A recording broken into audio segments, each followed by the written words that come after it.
Hi, everyone, and welcome back to Hello Word, the podcast where we dive into the fascinating world of English vocabulary one word at a time. I'm Alex, your host, and I'm so excited you're here today. Our word of the day is blog. A blog is an A1 level noun that means an online diary or website. Let's break it down.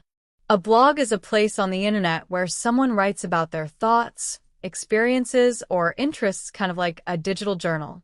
It's a great way for people to share information, ideas, or even their daily lives with others.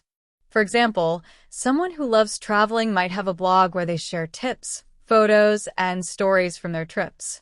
Now, let's look at some synonyms for blog. You might hear the word web journal or online diary, both of which mean something very similar.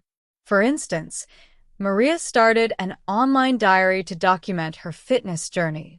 Another synonym could be weblog, which is actually the original term for blog, though it's less commonly used today.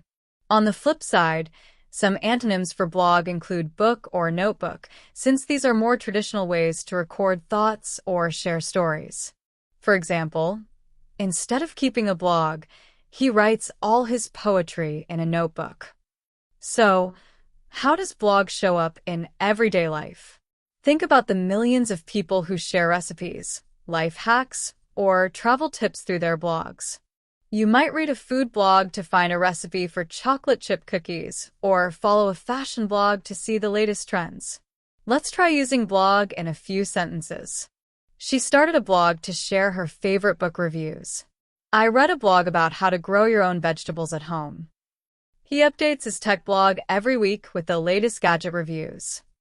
That's all for today's word, blog. To recap, a blog is an online diary or website, and it's a fantastic tool for sharing information, experiences, or creativity with the world. Thanks so much for listening to Hello Word. If you enjoyed today's episode, don't forget to subscribe to the podcast and leave us a review. Your support really helps more people discover the show. And before you go, I have a challenge for you. Create your own sentence using the word blog and share it in the comments below. I can't wait to read them. Until next time, keep learning and stay curious.